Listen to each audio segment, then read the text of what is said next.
Welcome back to another technical deep dive here in the debug zone. Today we're tackling a big question and breaking it down with insights from other users. Hopefully this clears up some misconceptions and helps you get the answer you need.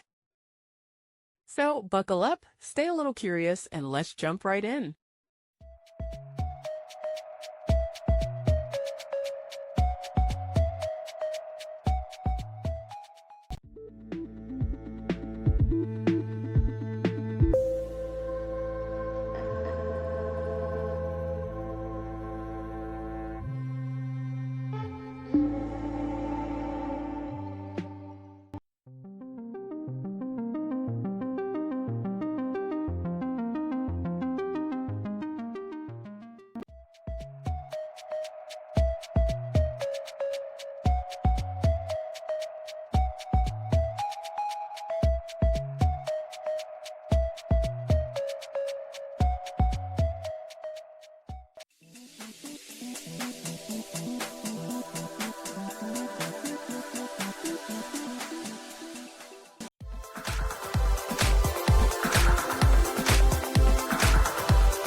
And that's a wrap.